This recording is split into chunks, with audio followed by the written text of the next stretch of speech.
sorry, Yehuda, sorry. How many languages do you speak?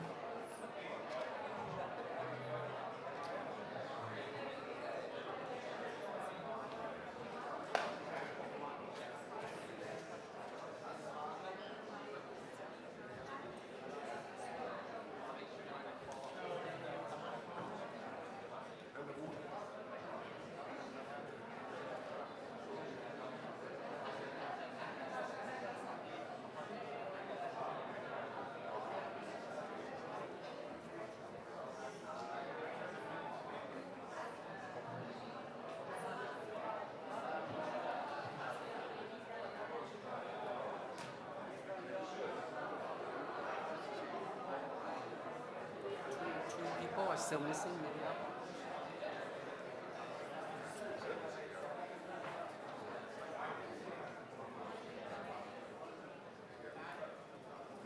Ich muss mich den Akku wechseln. Yeah. Great. Great.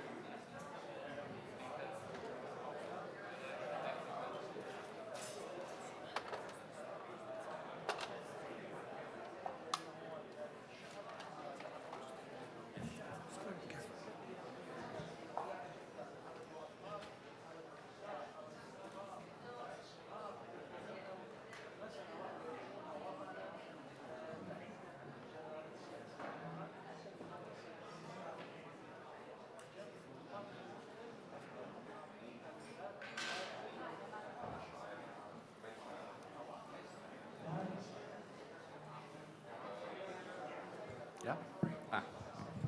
تفضل.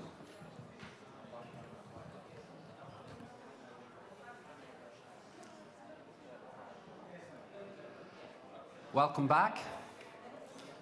And thank you for all those of you who are on time, who are here. It's much appreciated, especially for our speakers who are now sharing a panel to discuss interreligious education and countering hate speech.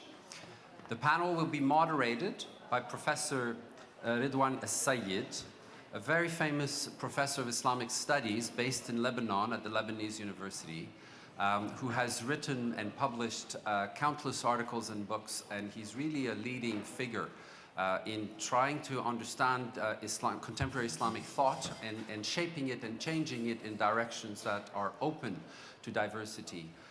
And I will leave it at that for the moment, but I invite, therefore, Professor Ridwan Al-Sayyid to moderate this wonderful panel and thank all the participants for your words and contributions.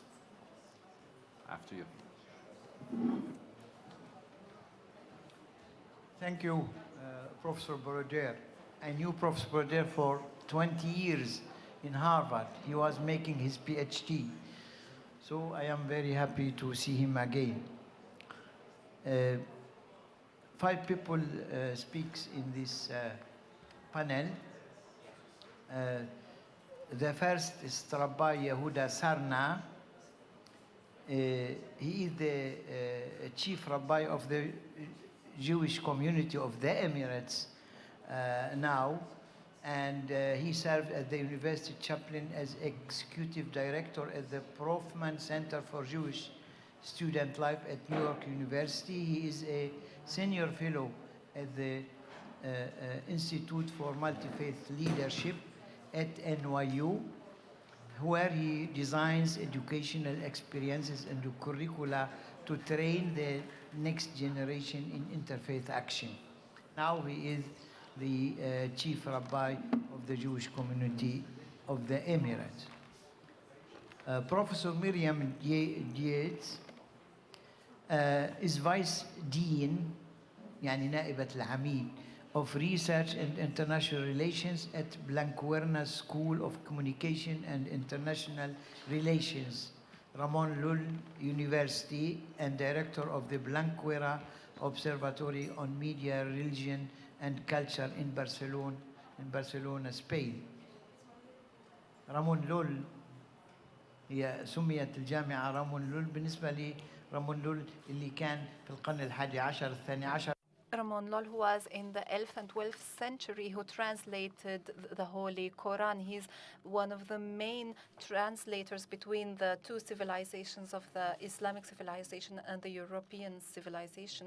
And this is the University Ramon Lol. And the head of cultural committee in Druze Council in Lebanon. هو مدير مؤسسة العرفان التعليمية ومدير اللجنة الثقافية. As you know, he is the head of the cultural committee in the Council of Druze. He is a very famous man, not only amongst the Druze, but also in Lebanon and in the Arab world. He is always present with us at our cultural educational forums. And Sheikh Sami Abul Muna studied in the St. Joseph University. Muslim-Christian relations and advanced studies in Arabic language and literature from the Lebanese University, yani master from the Lebanese University, BA from the St. Joseph University in Muslim-Christian relations. He is now the chief organizer of education in the education schools of the Druze in Lebanon. Asma Mahmoud Kiftaro is a women rights activist and interfaith dialogue practitioner dedicated to building peace. She is the former supervisor in the Ministry of Awqaf in Damascus and a teacher of Islamic education. She has served the United Nations on the Syrian crisis advisor to the UN Special Envoy in Women's Rights and Gender Issues. She holds a Bachelor of Sharia and Law. وهي من عائلة كما تعرفون هي من عائلة. She stems from a very famous family, the family of Kiftaro, which is a main family from which came out her grandfather, who was the Grand Mufti. Yes, he was the Grand Mufti Sheikh Al-Kiftaro.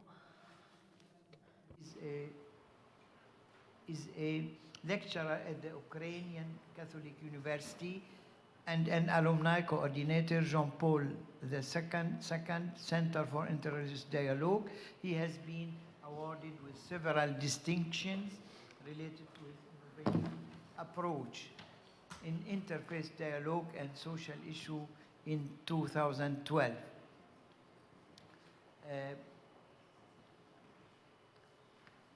It is very important issue what we are handling in this session. Why? Since 2001 and perhaps before that, we cared about two things has to do with education. First, how we change our programs, how we train our teachers for the new programs, seeing the other, making a new look on our religious texts and our religious practices. And on the other side, speaking to each other, other religions and other cultures, when we are trying to come to a dialogue between us and them. When I speak about when the Azharis want to speak, to teach their students in Egypt about Christianity, they have to speak also to the Copts, to the other Christians about their programs. Why the Copts also must to speak to the Azharis, also when they are changing or making a new look on the. So we have two ways. The one way is how to speak, how to make a change. It's very, very difficult procedure and process. We are still making this way. with very much difficulties, not because there is conservative people under us, but also because the others the other Christians, the Jews, and the irreligious, they are changing also. What they understand as their rights and their visions are not like before. How they understand liberty and freedom, religious freedom, and so it is also changing fast and changing not slowly, and so you are all the time in this process and procedure. I want to speak 2-3 minutes in Arabic.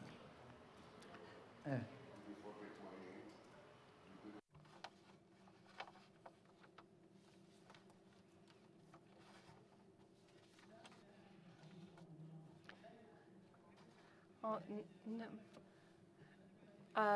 There's another panel guest that was not mentioned. I am so sorry. His name was not on the program. I am so sorry.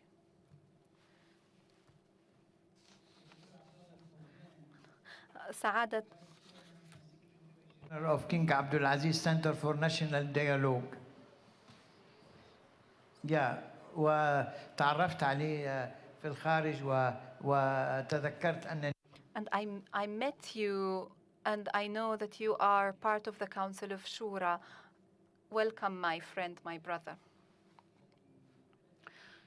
The educational process, which is also one of the demands of foreign countries after 2001, has two sides. The first side, or working space, is how to start on working on changing our curriculums, our religious curriculums, especially in religious schools. And in schools we can influence, because religious parties, religious sides can influence the educational religious rearing in schools. The second side that we should have done, and that we are doing right now, that we consult with each other's, that we Muslims consult with with Christians, with Jews, and with non-religious people, how we teach about them, what we write about them, how we represent them, be it them who are with us in our homeland or in the world. I studied in Al-Azhar University from the book of Zahra, Abu Zahra in 68. And the late Sheikh Abu Zahra was not a scientist was not an intellectual about Christianity. And it has been published 56 times since its inception in 1948, and 2014 it is not used anymore. And that is one point I have pointed about giving a national change and a global change. Forum, and KAICIID is making a big step when he create a forum for consulting about these two problems, and at least for the second problem of how we consult with others about reform in education and teaching and training our teachers. So it is long. I spoke too long. Please, we begin with Rabbi Yehuda Sarna. Please. Thank you very much for the introduction. I'd like to share with you the challenge, the way I see it, working at New York University, the largest private university in the United States. It's a secular university based in New York, but has campuses around the world.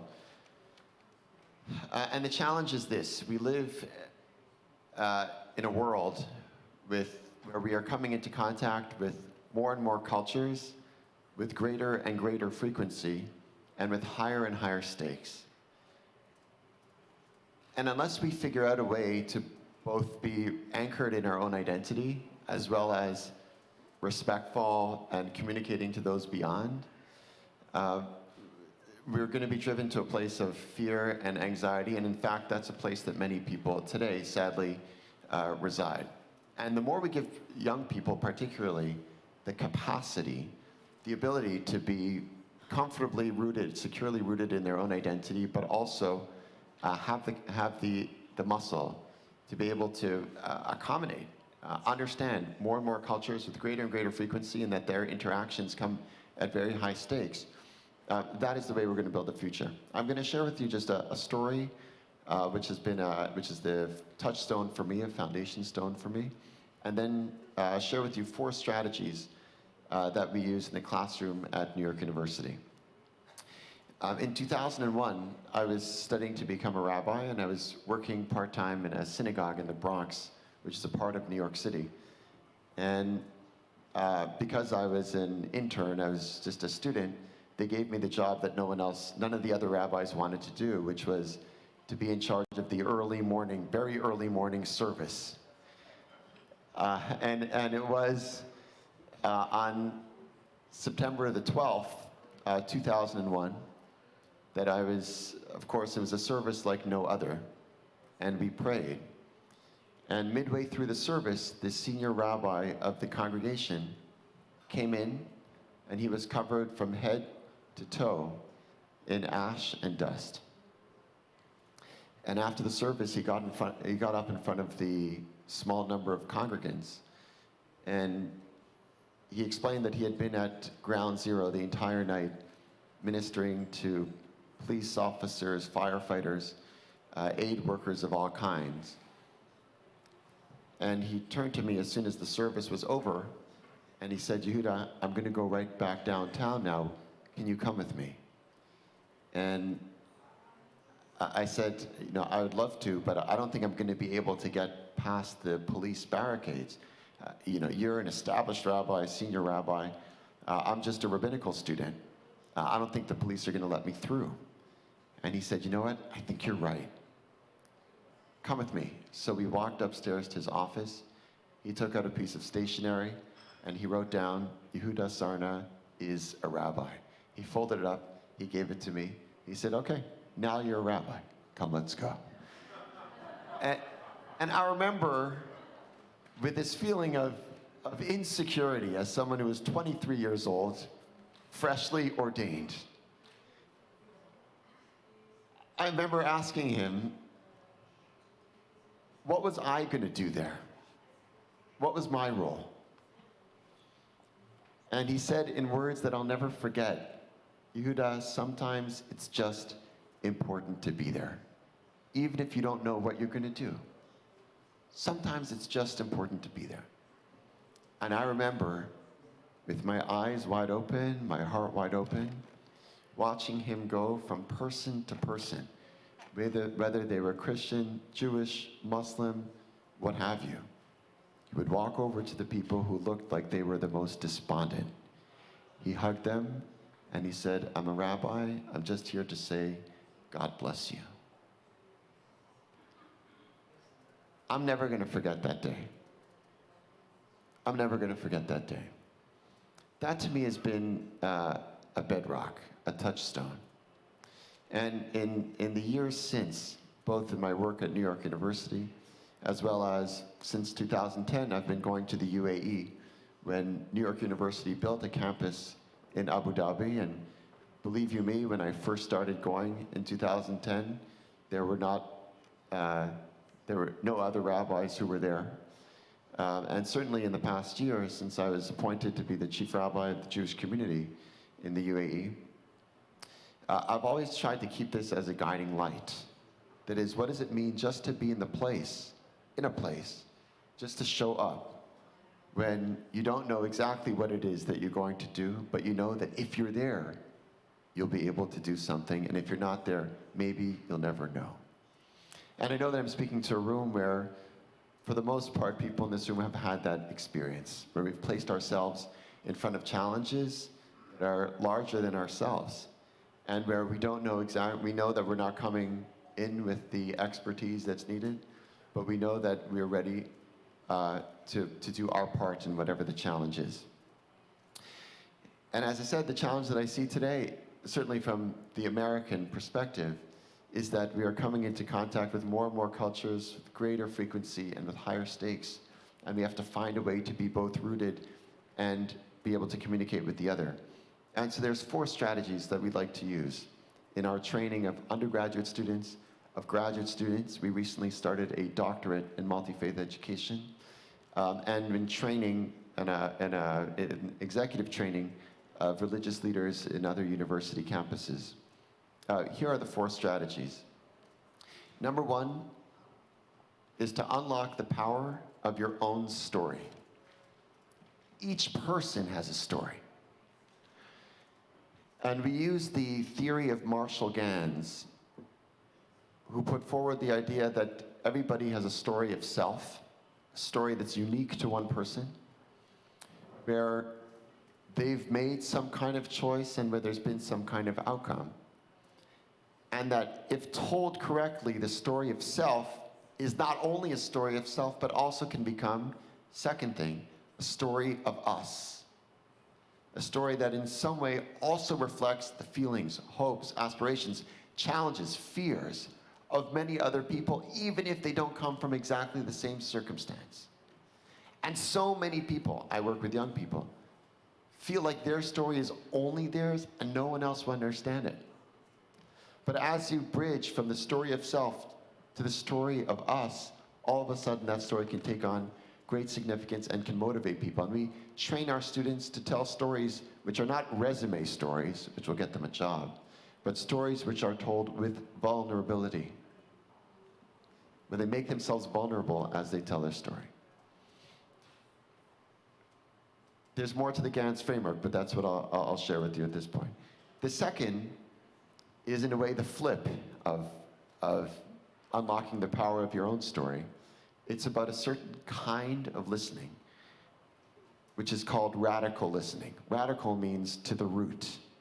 There's a law professor at New York University whose name is Carol Gilligan, great, actually, feminist scholar, who in the past 10 years has developed this theory of radical listening to train everybody from therapists to lawyers to government officials, anyone who should really be listening, not just on a superficial level, but to the root. She says there's a difference between coding and listening. Coding is when you already have the categories in your own mind.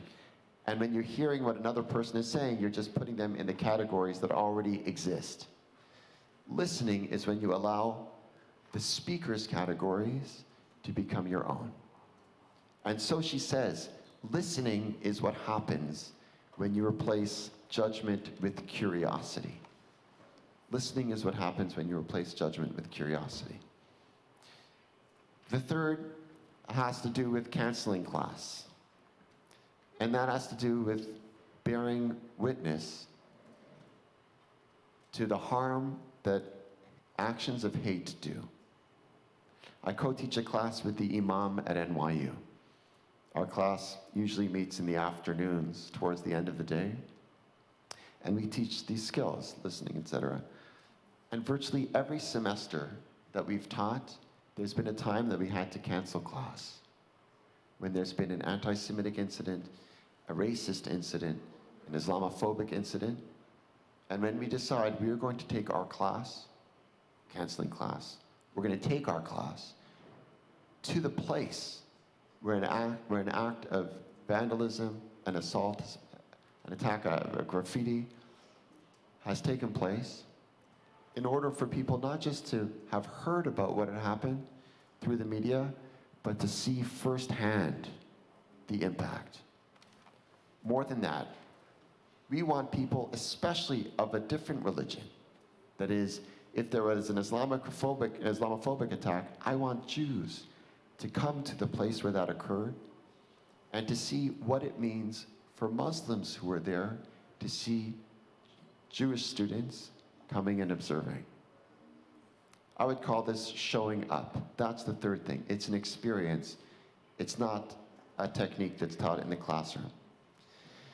And fourth is learning how change happens. And this is essentially a set of entrepreneurial skills so that once students understand their story, they understand how their story of self can be bridged to others, that they recognize the power of this story to transform the environment around them. And this has to do with everything from mapping out systems. How is the world currently working? How is my community, my country, my state, my city, the world working? And what small change can I make that will have some kind of systemic impact? These are the four. I'm very grateful to have the opportunity to be on the panel. Thank you very much.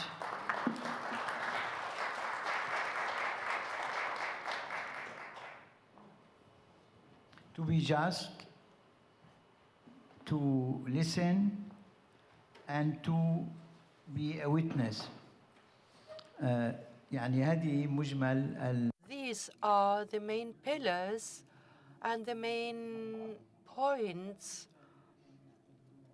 you pointed out, Rabbi, that we need to listen, that we need to acknowledge differences, and also we need to listen to what others say about us, about our religion, and also to be a witness, not necessarily an eyewitness, but to be conscious, so not that much witnessing, but to be conscious about matters, that is, stand in the midst of this world and be conscious of what's happening. Now, I may give the floor to for National Dialogue وعضو مجلس الشورى السعودي وكنت أعرف عزيز الحوار الوطني. I had met Doctor, and it's my special pleasure that you are amongst us. You should have taken the floor as a first speaker, maybe, but now it's my pleasure to give you the floor. More easier for me, at least, to convey my message anyway. Bismillah ar-Rahman ar-Rahim. In the name of Allah, the Almighty, the most merciful, may peace be upon you all, and may peace and blessings of Allah be upon him, upon Muhammad, his family, and all his companions. It's my pleasure to be here amongst you and speak about such an important topic which influences security, influences stability around the world. We are now in a situation, we are now in a stadium which really threatens us. So I'm a sociologist, I'm not a psychologist, but nevertheless I've heard psychologists saying that if you see a bullet directed at a person, before this bullet goes off, before the gun goes off, you have a certain idea making this gun going off. You may have feelings, and these feelings may be extremist, and then in the end lead to this gun going off, to the bullet being directed at a certain person. So if we have a certain kind of speech, for instance, hate speech, we should speak about the matter not only as people who are part of this conference, for instance, as participants, but we're speaking about a topic which threatens mankind, which threatens our existence, it threatens our stability, and this matter is hate speech. So that's why if we do not move forward, if we, being the intelligentsia of the world, if we do not move forward, we'll wake up and find the world destroyed. And it's really my pleasure, and I'm very, very happy that the United Nations, for instance, this year shall have a training course on hate speech. And this, in my eyes, are very important steps taken. Now, education. According to me, as I said, I'm a practitioner and specialized in sociology, especially family sociology, and I think that education is the main weapon to counter hate speech. Why? Because education is the field where you find millions of people arriving in this field. Every year you have millions of pupils around the world starting school, starting kindergarten. So it's education, and of course it's family. But then again, I did not start off saying family, because family, you might have fathers and you might have mothers who are not aware of matters, who are not conscious, or who are not educated enough. But if we look at educational institutions, so these institutions have means, they have a certain strategy, a certain plan, and they may be the mechanism and the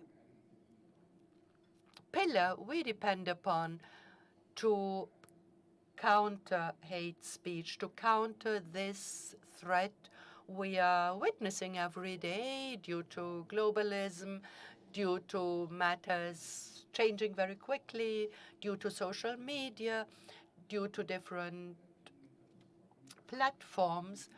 So you cannot, of course, control social media, but you can control social institutions, you can control educational institutions, and these institutions may create platforms, for instance. You, being an organization, a movement, a campaign, may even create a platform, and such platforms would reach out to people, would reach people.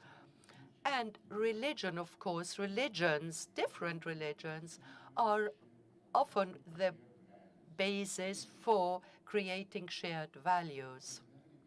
Therefore,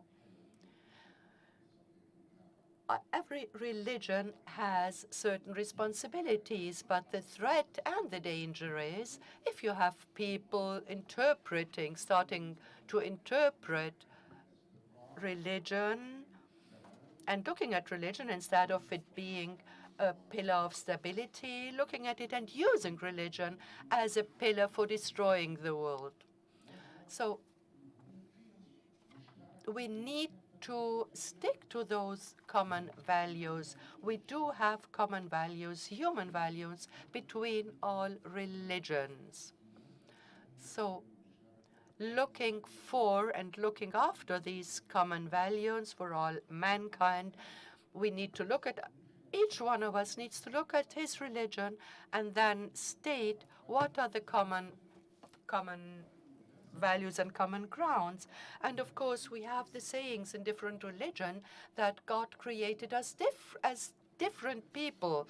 If he wouldn't have wanted this, he wouldn't have created us like that. So this would be the point to take off for education. And once more, educational institutions would be the real mechanism to counter hate speech, to deal with hate speech, because as I said before, we have thousands, hundreds and thousands, and millions of children going to educational institutions every world. So please give me just 1 or 2 more seconds. I'd like to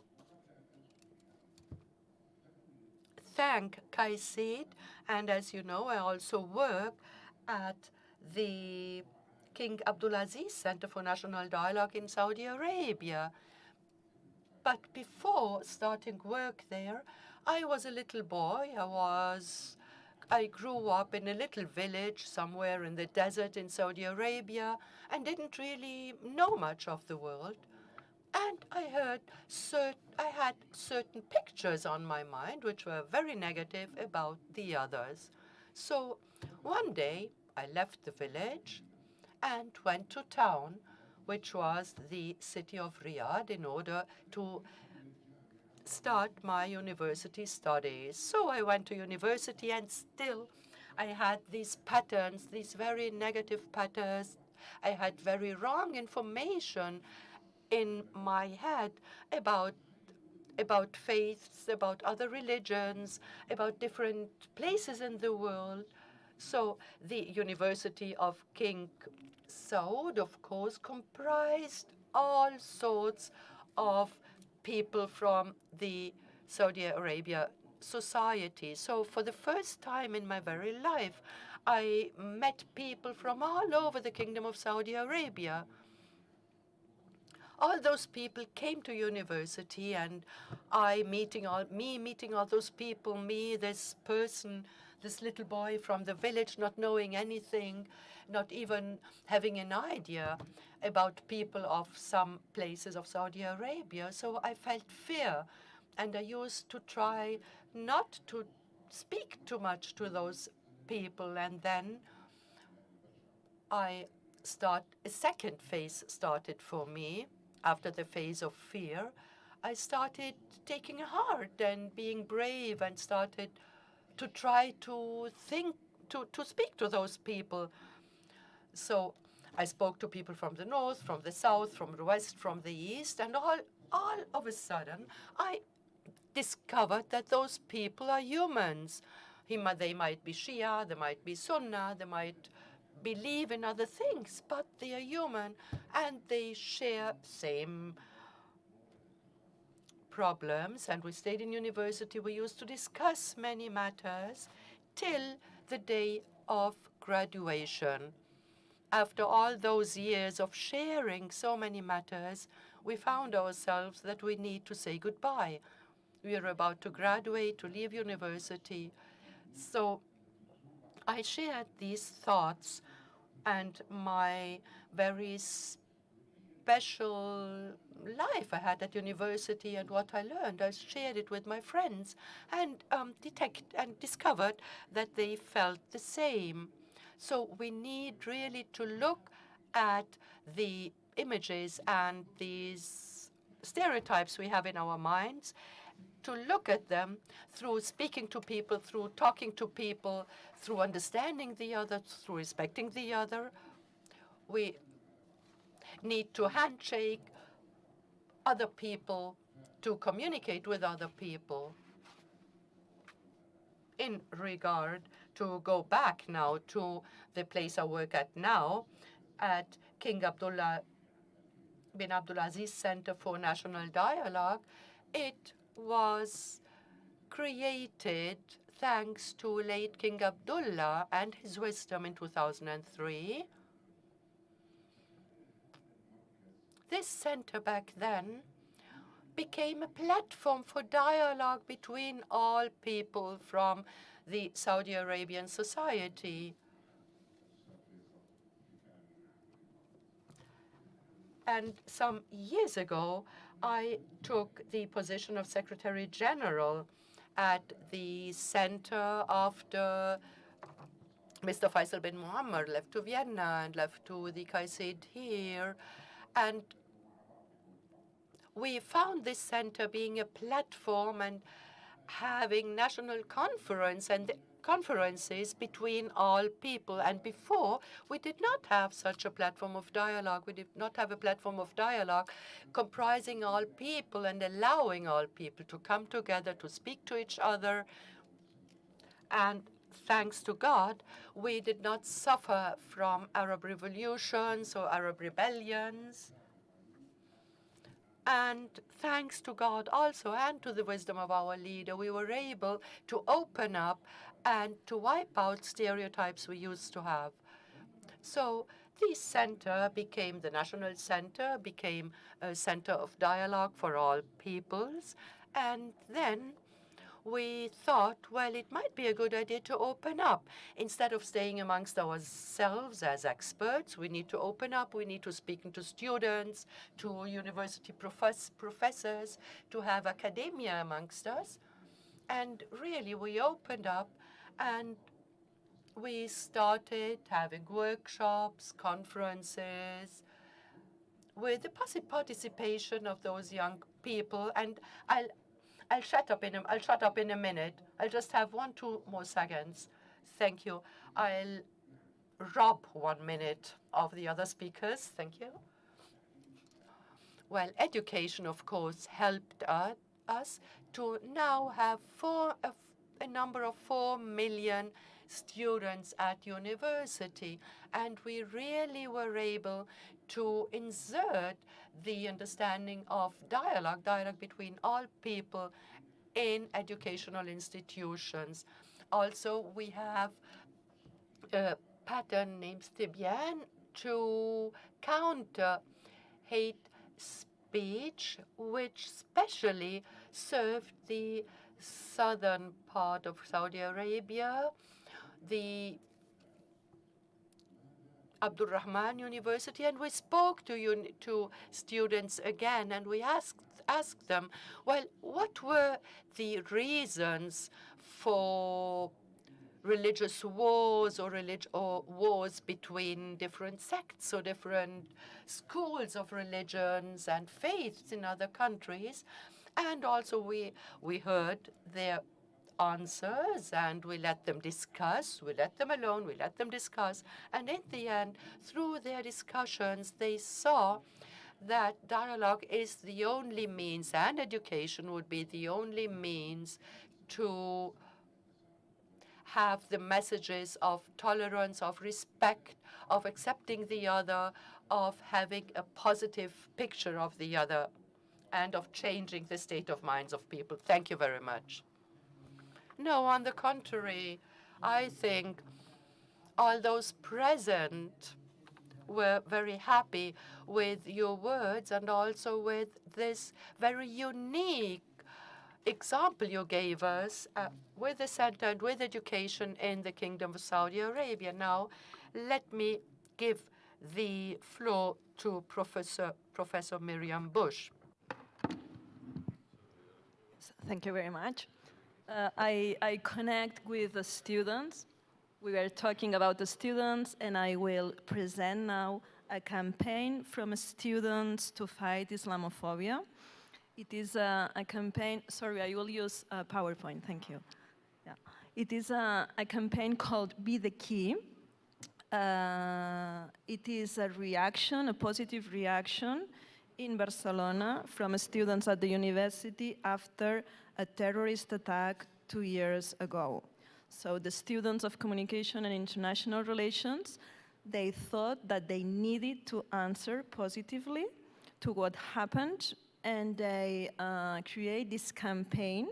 It is an online campaign through Facebook, through Instagram and Twitter, but also have offline activities in our place. It is a very multicultural place in Barcelona. More than 13 religions are there. It is called Raval, and it is our university is there, and it is very close to the place where this sad terrorist attack occurred. So the students organized themselves to create this campaign, Be the Key. They created the logo with, obviously, a key. The idea is all of you are key to counter terrorism. All of you are key to go against hate.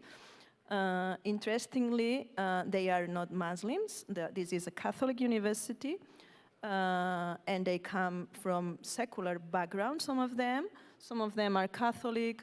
We now have a Muslim student, a PhD one from Syria, but they do not stand for their religious feelings, but because they are students, because they are young, and because they are citizenships. So this is important also. It is not a pastoral answer. It is something coming from the university.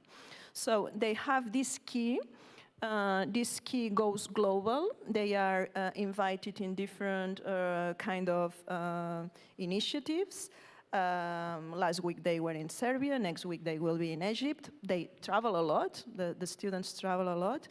And they also have the Be the Key local activities in the neighborhood. They blend with local communities, they present the campaign, and they ask the communities, why can you be the key?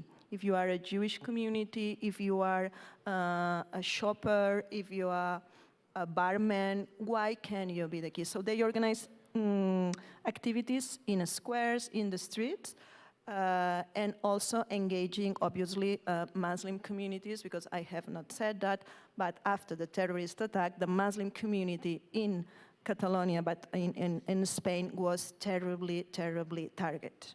So this is why also they want to change the narrative. So since we are a university and a school of communication and international relations, we have media at home.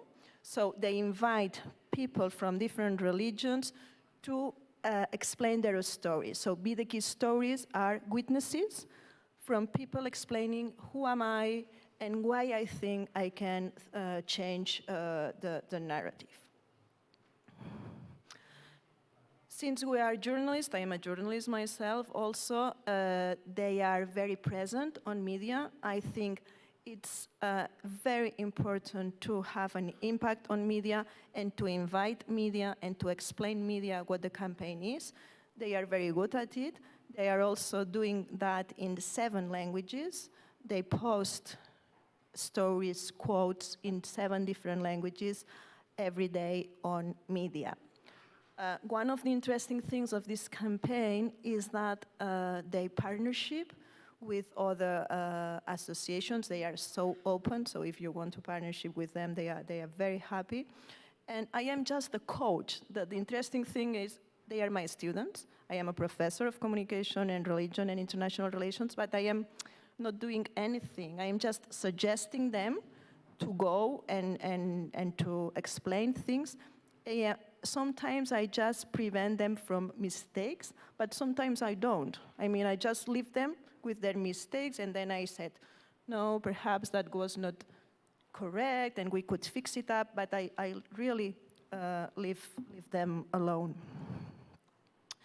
As I told you, they are on social media, and one of the things that we realized is that content on Islam, especially in Spanish, in our language, in Catalan, but also in English, is not very accurate in Wikipedia. So one of the activities that we did was we invited an activist from Wikipedia. He came to our university. We had concepts like Islam, Quran, Islamophobia. We had as a screen those concepts, and we add positive content. We add pictures, we add sources of information, we add experts, we add books, perhaps from you. I mean, we add content to the Wikipedia because we think if we want really to change things, Wikipedia is the main source. I mean, my students are not exploring the British encyclopedia anymore. They look, they Google, and they have concepts on Wiki. So Wikipedia is a very powerful instrument, and we want to influence on that. A second activity they are going to organize the next days is to invite influencers, Muslim youth influencers on YouTube. They will come to our university. They will read aloud in Arabic and in Spanish some of the concepts of the Wikipedia, and they will upload their voice on the Wikipedia. So as influencers, they would be very happy to share that on YouTube and with their users. For us, it's new, fresh, good content, and we think also for media that could be and have an impact. Another, very briefly, project I would love to share with you is called Ojalá projects. And those projects also come from the university students and are more in the creative, audiovisual scene. They are an answer to the refugee crisis in Greece, specifically in Greece. So students from Barcelona have traveled to Greece and have organized with refugees in the place video clips with youth, and the music and the lyrics of those video clips are done by the refugees themselves. So giving the voice to the refugees, using the creativity of the students in the sense of they are good at making video clips because my students are from communication, so helping also explaining the stories of the refugees through their own voices. They have also been in schools, having on video how the refugees themselves teach stories of life to the children that they are on a squads. And also very interesting, encountering the interests of people. If they like boxing, I don't, but if they like boxing, okay, so just report that they like boxing and they explain their stories and they say, okay, this is what we stand for. And finally, they also had a very interesting documentary teaser, is in French and in English and in Greek, on motherhood in transit. All the mothers that now are in Greece stopped, and the stories of how they are mothers without fathers and how the children are going to be there. So for students, it has been a very, very, very interesting occasion to meet the other and to have the explanation of what's happening through what they really want and what they really do, because they are future journalists and future international relations agents. So my last word is having hope. The students could really use their skills. They are willing to do so, and we only need to help them. Thank you. Thank you. Experience of a professor with her students, because this problem of tolerance, of hate speech is a big problem now, and how to handle it. Many methods. It is her experience with her students. She told us, Professor Bosch. Now, speak to us Sheikh Sami Abul Muna, Secretary General of Irfan Establishment, Lebanon. شكرا. بسم الله الرحمن الرحيم.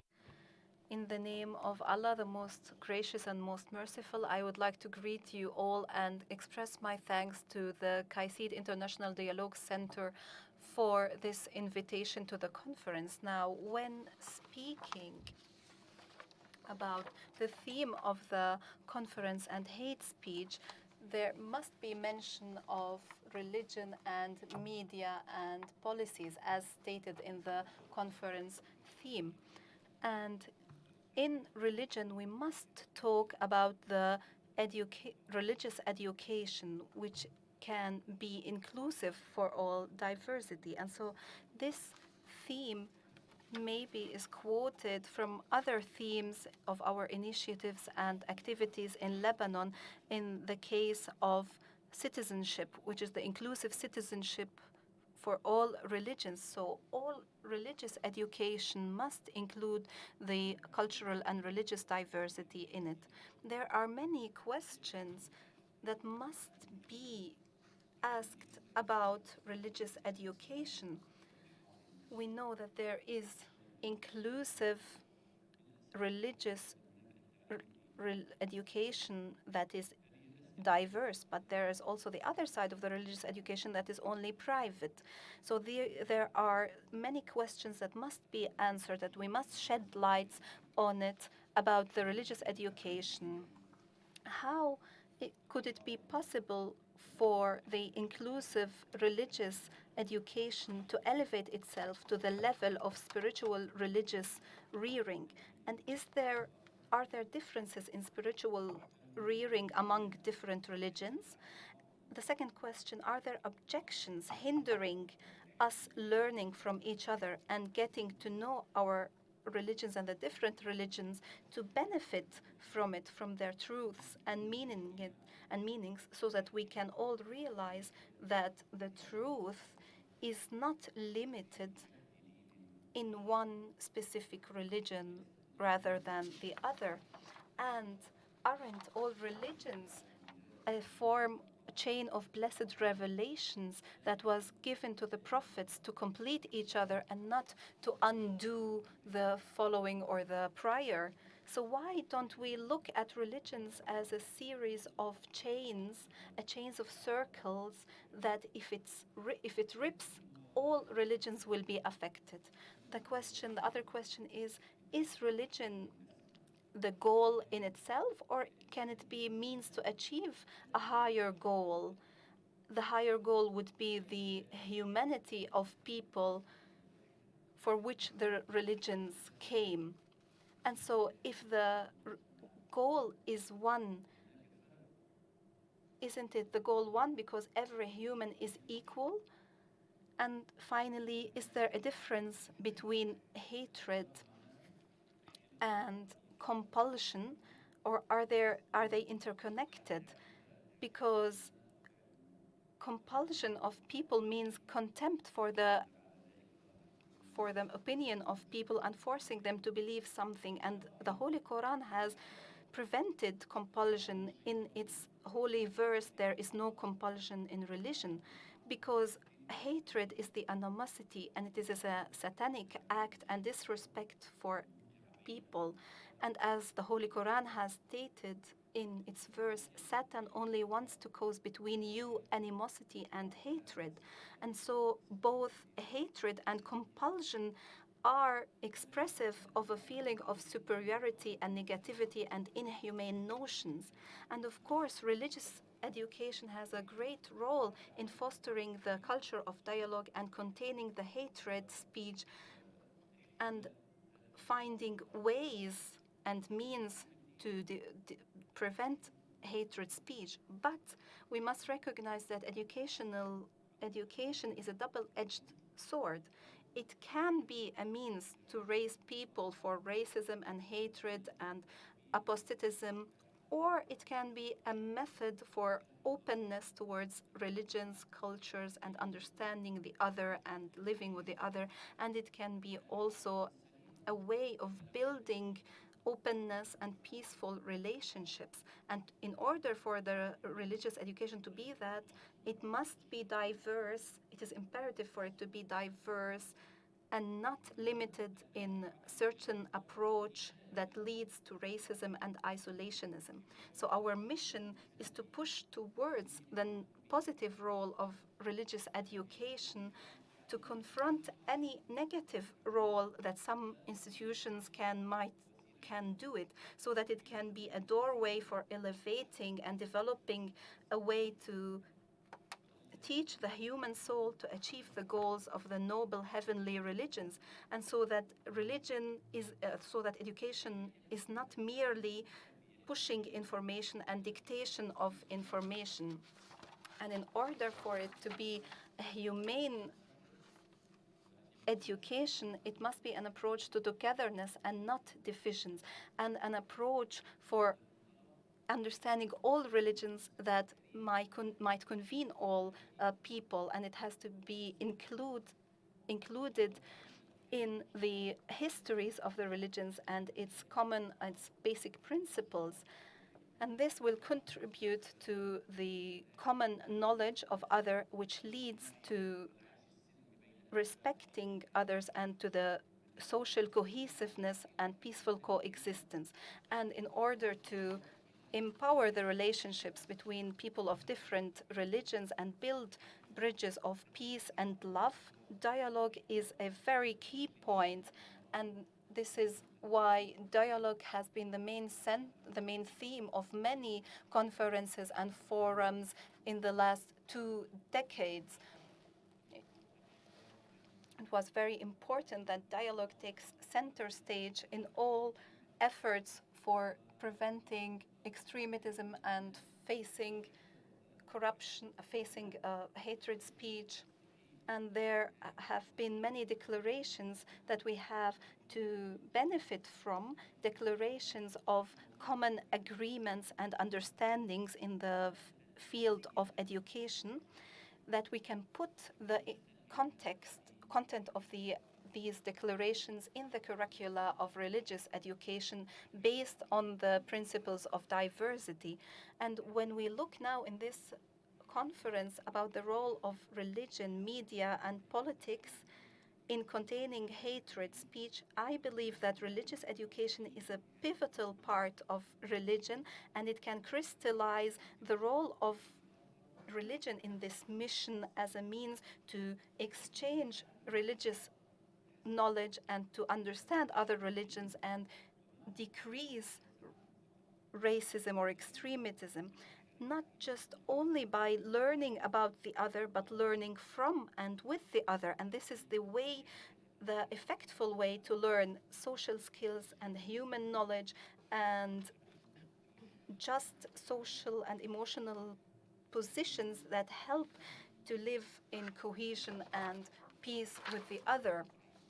So the diverse religious education can help in understanding what diversity is and how to live diversity and how to create multiculturalistic societies that are democratic, that works for the well-being of others, and that can help in solving conflicts and so on and so forth. And maybe many can ask themselves in a just question, is this religion safe and fosters the right faith for people, or will it affect us negatively, affect our faith negatively and our identity negatively?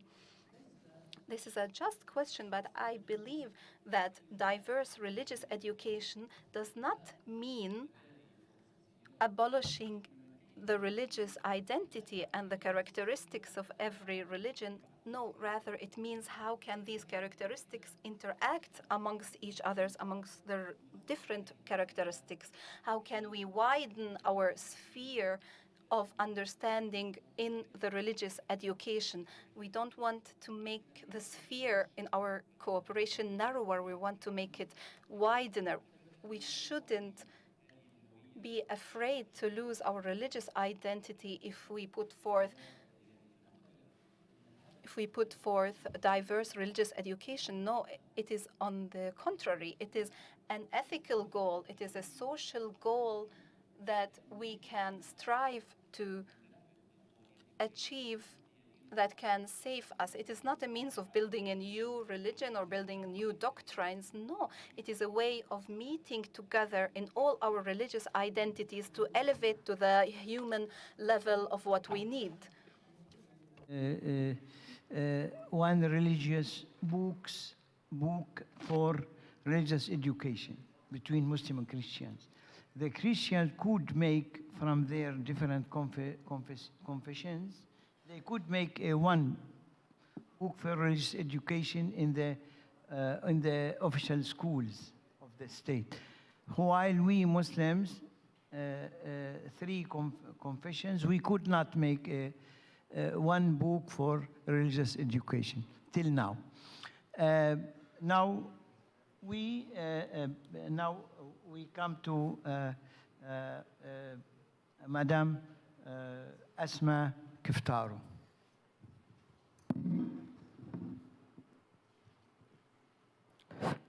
Assalamu alaikum. May peace be upon you. May peace and blessings be upon the seal of the Prophet. May peace and blessings of Allah be upon him, his family, and all his companions. Please excuse me, I was late to join you here. I was in Geneva for the starting point and kickoff of the Constitutional Committee in Geneva. But I was in Geneva today, and there was this starting point of writing the Constitution, a Constitution which should comprise the citizenship of one people. And so it's my special pleasure that KAICIID, with its conferences, meetings, workshops, not only tries, but does, to do a lot to better the lives of people, of mankind on the earth, to spread stability, to spread security, to spread peace and dialogue. And it's my pleasure and honor not only to be here amongst you, but also that I was able to be in Geneva. As we spoke about education, please let me share a little story with you. I'm the, you know, that the Grand Mufti of Syria was my grandfather, and someone spoke to me once and he said, "How come you're speaking about Christian matters?" And I told him, well, I used to go to the mosque every Friday, and there I used to see the Shiite Shaykh, I used to see the Sunni Shaykh, I used to see the priest, I used to see someone, a rabbi, and I used to see them all standing there discussing matters under the dome of the big mosque in Damascus. So that's how I grew up.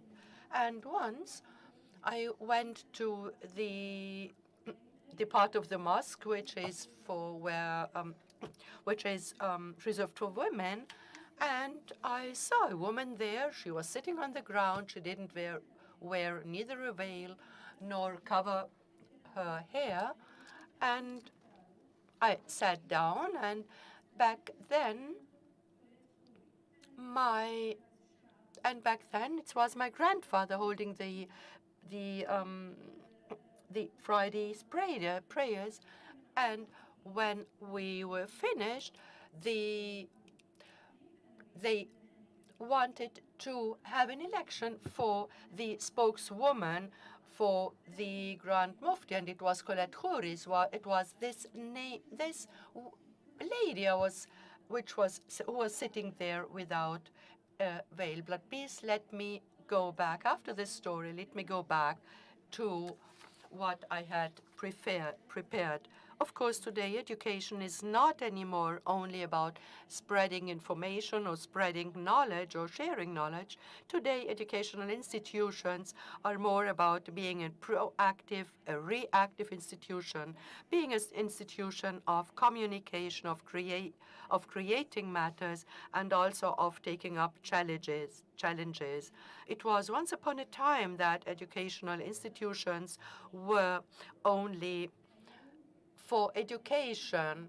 Today, it should be our right to look back. And Dr. Radwan, mentioned this when he spoke about the books we used to learn, we used to study in, books of theologians and also scientists. We used to have these books at university. We used to study them. But we do have a culture which educational institutions spread. We still have curricula, especially in universities, in schools, and I'm a daughter of such institutions. But nevertheless, these curricula often move far away from any monitoring, from any revising. So the responsibility of religious speech should concentrate not only on our history, but also should acknowledge that we exaggerate in matters. Many times we move forward to degrade others who might be wiser than us. So exaggerating in religion only leads people to be more arrogant, because we often imagine that we have the only truth, instead of listening to criticism, listening to to criticism which might be constructive. And as we all know, exaggerating in religion would lead to extremism. And as we all saw, that the Prophet used to listen to other people, and even sometimes he used to resign from his own opinion and follow opinions of others. So we, in curriculums, we not only need to be brave, we need to be wise in order to have our curriculums be more of a historical education than being a normal education. So our educational institutions should be places for love, places for respect, and carry a responsibility to protect the virtue. Otherwise, it wouldn't be necessary for all of us to gather here if this wasn't necessary. Please let me point to some matters. I do not want to be long on you, but especially as we gather here with religious leaders, please let me speak about apostates. Still, our religious curricula still would speak and teach pupils that apostates are to be killed according to Islam. But as we all know, the truth is different, because someone leaving his religion would not be killed unless he attacks the Muslim community.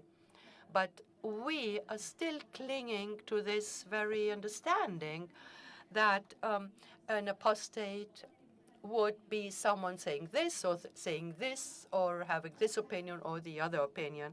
And I really do not follow this path, because I come from Syria, and now people would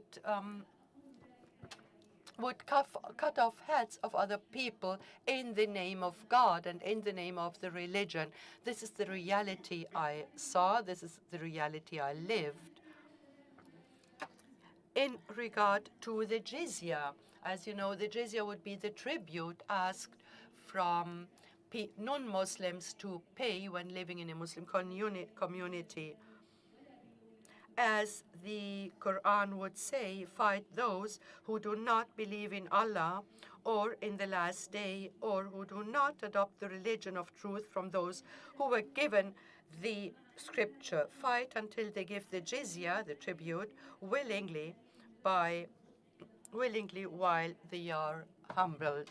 But truthfully, we know that the jizya, the tribute, would have two kinds. There are two kinds of jizya. On one hand, you have the jizya after wars, and this would be the exaggerated jizya. And on the other hand, you have the tribute or the jizya, which would comprise agreements, comprise working together, cooperations, and memoranda. Also, in regarding to the terminology or word used with the word unbelievers, we often look at all those who are not Muslim as unbelievers.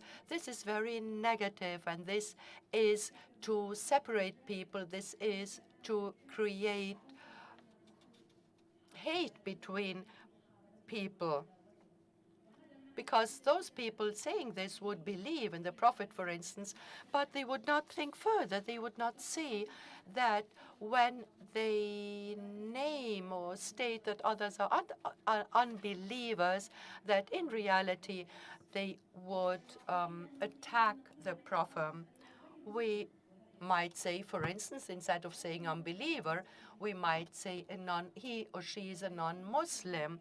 There is no reason for us to say he is an apostate or he is an unbeliever and we need to fight him. Unbelievers or people of other faiths today are completely different than those unbelievers Islam fought. Degrading religion is another point I want to make. Now, of course, we have people who would degrade religions, who would degrade Islam, who would degrade Christianity, only because we are different in faith. Some of those people would attack the religion of other, not only the content of religion, but also the way of living the religion. And this is the contrary of what Islam said, because Quran says, speak good to people and do not discuss with the people of the scripture except with better words. This, of course, is not the exact translation, but it signifies. And as we know, in the United Arab Emirates and with the education in other words, in other countries, we know that some countries already have a vast experience. Please let me make one or two points. We have the religious fanatism. Now, we have the religious fanatism, but this is namely what Islam said us to beware of. We need to see that religious fanatism would, in the end, lead to separation between different Islamic faiths and between Islam and other religions. This is also what happens between Sunni and Shia and non-believers and believers, because in the end, exaggeration would only lead to mistrust, to distrust the other, and in the end, to let the fire of hate spread, which we see spreading in many places of the Arab world. First, and in many countries of the Arab world, here, for instance, also in Syria, in my country. I spoke about 4 references. These references are, to tell you the truth, are references which we still study to counter hate speech. For instance, now living in Syria, and when we wanted to counter the murder of women in the name of dignity, the ones who stood up against us were the conservative people from society. I wasn't at university yet, but I participated in a campaign, and when I arrived when I started studying my 4th year in the Faculty of Sharia, of Islamic law, I learned that a woman was only killed in Islamic history, but due to other reasons. So I learned that what those people told me is not right at all.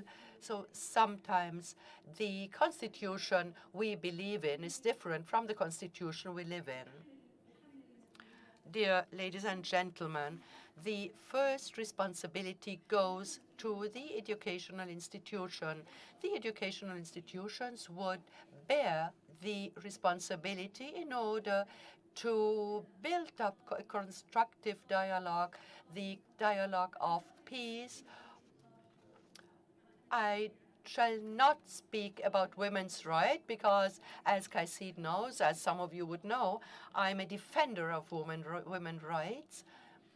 But KAICIID always, right from the beginning, it always took care to have women participated not only in countering hate speech, but in different conferences, in different workshops. So sitting here and being given the floor, close, sitting next to my brother here, is because I fully believe that we need to be authentic and brave in what we say. Thank you, ladies and gentlemen.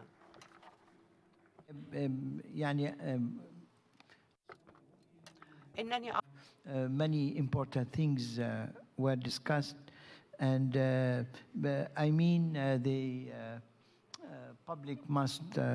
So I must also have a role. So I am of the opinion, after Taras Jubansky, lecturer at the Ukrainian Catholic University, that we can go to youth who want to make remarks or ask questions for 5 or 10 minutes. Thank you. Please. Yes, it's always fun to be the last speaker, but it's also a great pleasure to be here because I'm an alumnus of the KAICIID Fellowship Program, and it's coming here, it's like coming back home. I would like to start... Excuse me? You have more time than the others. Okay, thank you. I would like to start by giving you a short quote from the text that was written about 2,000 years ago. And this text is very relevant to the theme of the conference on the power of words, and it actually resonates with what David Rosen was quoting the psalm this morning. This text is actually an ethical exhortation for the people to use the language and the words correctly, and it's called the untamed tongue. So this is what the author was saying 2,000 years ago. Look at the ships. They are so big and large, and they are driven by fierce winds, and yet they are turned by a controlled and by a very small rudder wherever the pilot desires. Also, our tongue in our mouth is a very little member, but it can do a lot of things. See how great a forest can be burned by a small fire, and the tongue can be a fire. The tongue is the smallest of our members, but it can actually defile our whole body. For even the beast and bird and reptile and creature of the sea is tamed and has been tamed by man, but no man can tame the tongue. With the tongue we bless God and we curse man.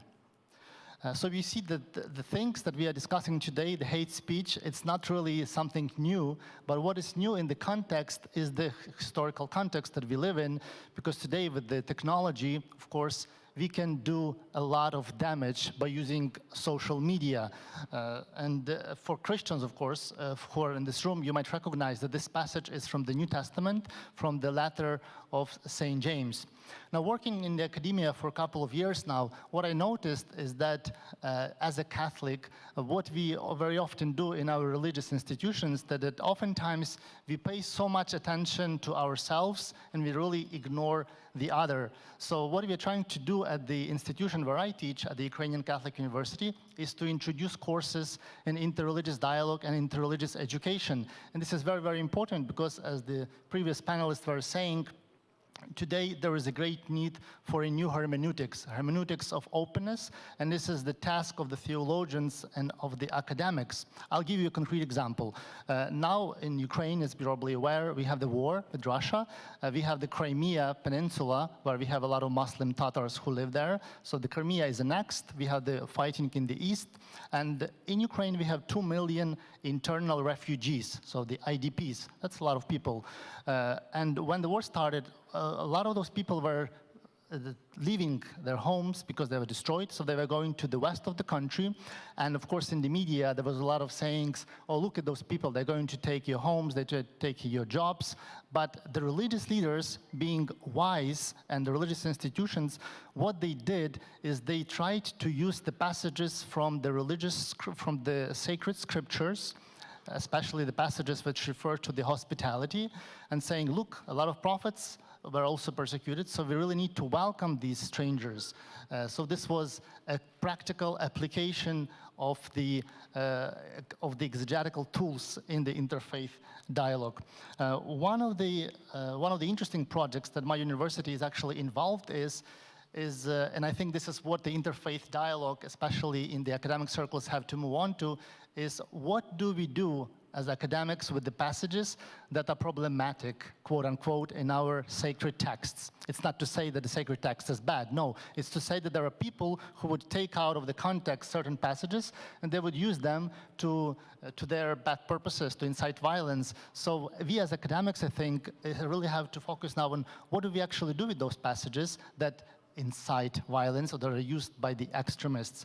And another interesting project that I would like to share with you is the project that we had a few years ago in Ukraine, because there is a lot of disinformation, fake news, and propaganda in the media.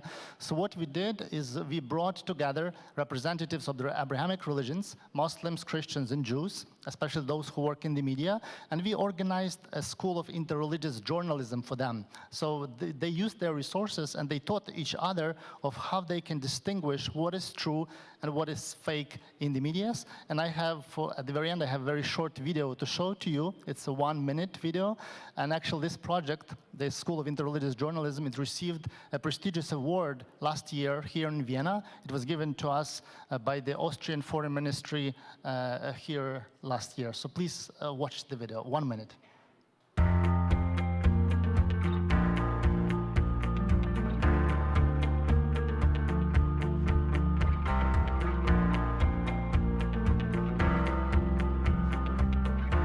In der Kategorie Innovation fiel die Wahl der Jury auf das Projekt The School of Interreligious Dialogue. eine Initiative der Organisation Libertas Center for Interconfessional and Interreligious Dialogue aus der Ukraine. Das Hauptanliegen ist es, Fake News und einseitiger Berichterstattung in den sozialen Medien entgegenzutreten, indem ein gemeinsamer Dialograum für Medienfachleute und religiöse Akteure geschaffen wird.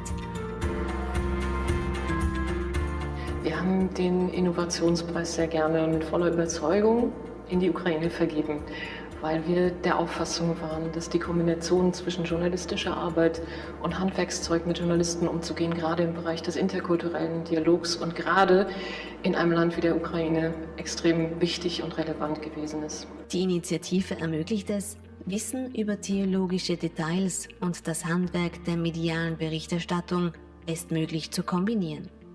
Das Ergebnis ist eine korrekte Berichterstattung, die zur Beruhigung einer aufgeheizten Situation beitragen kann. Es ist heute ganz besonders notwendig, dass interkultureller und interreligiöser Dialog auf Basis von Fakten und nicht von Vorurteilen und Fake News geführt wird. Daher ist dieses Projekt der Journalistenschule ganz besonders wichtig. Im Rahmen des Projektes wird nicht nur Wissen und Information vermittelt, sondern auch Verständnis füreinander.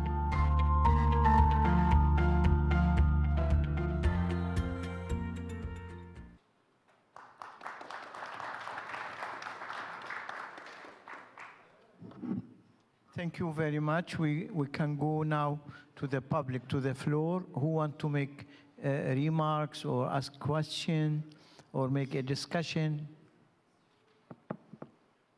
They offered us many experiences, not all theoretical, what they did.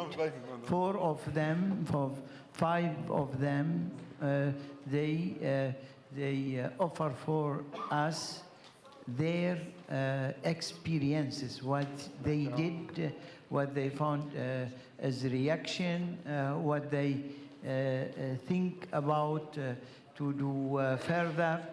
So if someone want to make a remark or question, please. Tell us your name. My name is priest Nani Saliba from Lebanon. I'm an Orthodox priest, and also I teach dialogue in a Catholic school in the 12th grade. My question is that we might have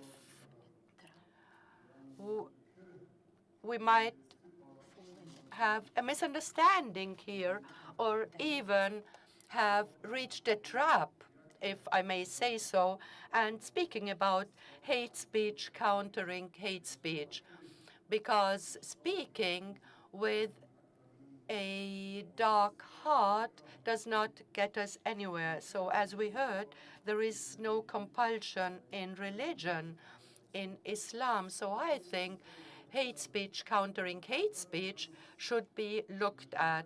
Now, I have a question to Mrs. Kiftaro here. You had 5 points. What about missionary and activities? You'd have hate speech there too, and you'd have even people satanizing the other. This would be my first question. Now I have a second question to Dr. Abdullah. Would the KSA take up a first role and allow to teach Christian religion by priests? Well, let me first of all. Oh, yeah, we can. What is your opinion? We take another questions and we answer it. Please, what is your name? I'm Pascal Werde from Baghdad, Hammurabi Human Rights Organization. I would like really to thank each of our colleagues who were really perfectly wonderful, and especially Madam Asma. I'm really proud of you, of your courage. We have to be such examples as women for our societies. I would like to ask you, why in English, in Arabic? to you. يعني أريد أن أسأل أختي. Please let me ask my sister Asma, what do you think about how should we insert a change in regard to the points you raised? Because how can we change matters? I mean, we need to take step by step. But in order to change the curriculars, we need to change the laws, for instance. We do have a legal framework in Baghdad, for instance. We have a legal framework that it's as if written in stone. So we are trying to change matter, but it's nearly impossible. So we try changing matters now in Baghdad in regard to respecting the other, but people keep telling us this would not be part of the Sharia. Though we did not speak about the Sharia, we are speaking about respect to the other. So please tell us, please share with us how were you able to change matter. Please share with us your experience in order for us to also to raise our awareness in regard to legislative bodies who often would hinder us, though I looked it up in the Sharia as I was told by those people, by the legislative, and I discovered that there was nothing there, and it wasn't true what they said. So how may we cope with such matter? We'll take a third question, and then turn once again to Dr. Abdallah and Asma to answer the questions. ابدأ يا أسماء عندك سؤال. Asma, you have the word. What did you do with these speeches which you regard as not necessary or not appropriate, or hate speech contra hate speech? And the second question, being a woman at the Constitutional Committee, how may legislative be convinced to change laws, and how this may help us in countering hate speech? Of course, Father Nama, you have touched exactly the right place, the wound.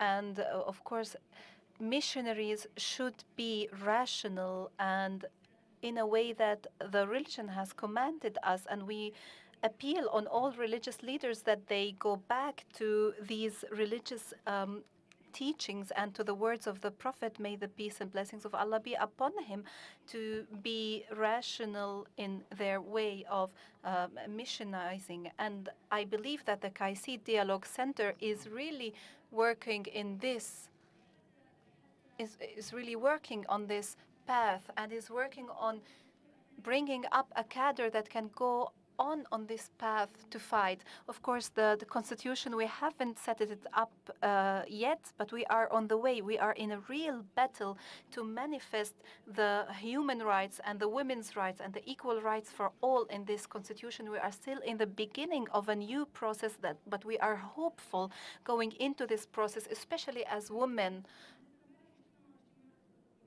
Yesterday was the first protocol meeting, so we didn't start any meetings, bilateral meetings, without mediators. So the work is still in the beginning process, actually. But for the first time since 2016 in the political agenda, this is the first time that two parties sit together in one room. But I am a firm believer that we have to change the curricula.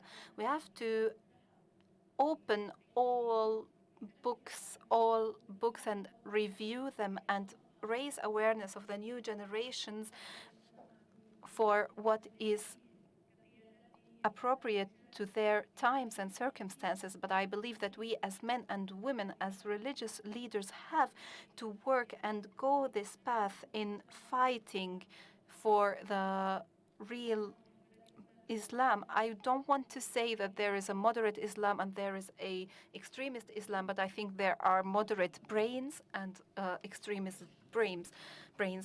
And now to Mr. Abdullah. Yes, thank you for the question. Of course, judging something, there's a saying that says judging something is a part of thinking about it. In the Saudi society now, all the Saudi society is Muslim, so most pupils in the schools are Muslims. So when we talk about societies that are multicultural and multi-religious, then I would convene with you. I would share your opinion because these are rightful demands. The Saudi society is unique in this sense because even the governing regime is based upon the religion, and that also the whole of the society is Muslim. So it is only natural that the teachings are Muslim, although at the same time, Christianity and Jewishness is not really far away from the curriculum, because through the Quran, pupils can learn also about Christianity and Judaism. Now, a lot of the curricula in Saudi Arabia was reviewed and studied, and there is hard efforts in shifting the education in our system from just giving doctrines and feeding information to critical thinking and problem solving, to shape a mentality that is able to critical thinking and to tolerance. And the state has also supported so many institutions in itself, and of course one of them is the KAICIID, for fighting extremism from two sides. The first side is the security side, that extremists with weapons have been countered by police and task forces, and they were sent for rehabilitation, educational rehabilitation, for them to go back to the right path. Of course, I agree with you on what you have asked. If we are talking about a multicultural society, like for example Lebanon, where there is multi-religious components, multicultural. No, actually, what I asked was about the students of the Sharia when they learn about Christianity. What do you do then? I see. I think that a vital part of the curriculum in the Sharia universities is the teaching about other religions. A lot of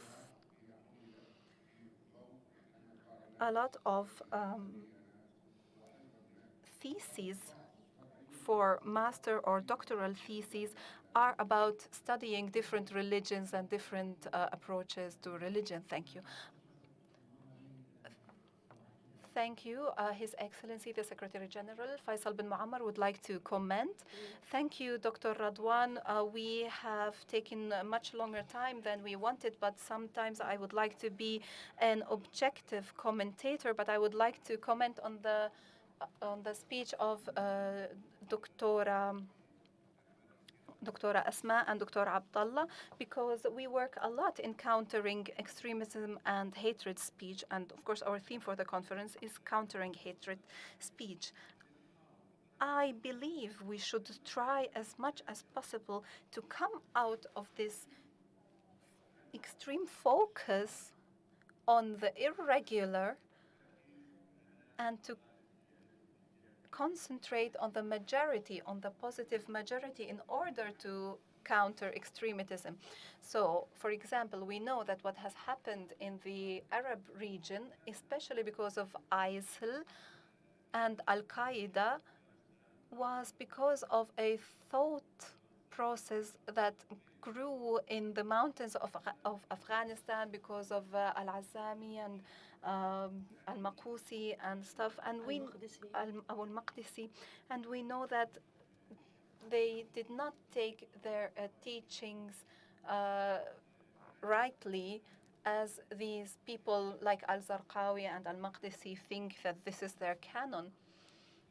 Now, the great efforts on the level of the Islamic world is the focus on the positive efforts of countering these things. What we are in dire need of is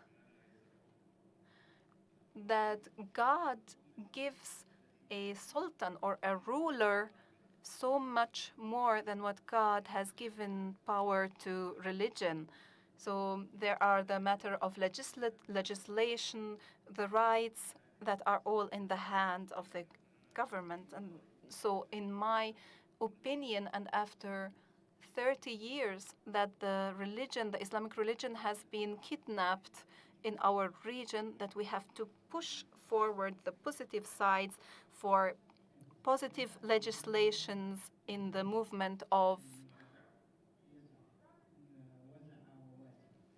in the region. Yes, Dr. Faisal, I know we are late.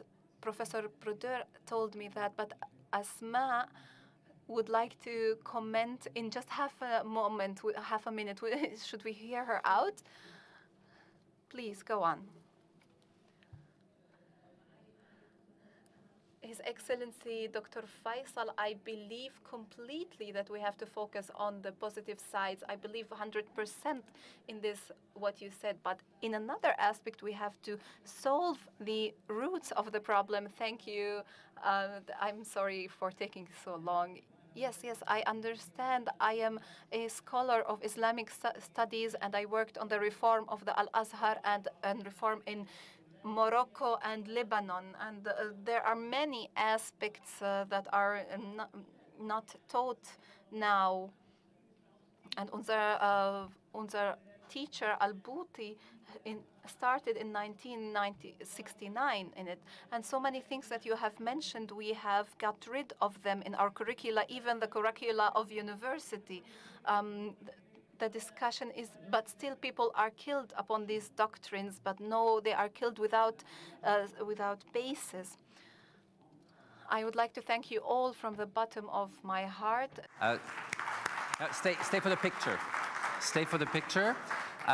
And basically a reminder, at 2:30, the religious leaders group comes back here after lunch. And then the two other groups, education and media, will meet on one floor above, as written over there. Thank you very much. Bon appétit. And as they say in the local Viennese, Mahlzeit. Thank you.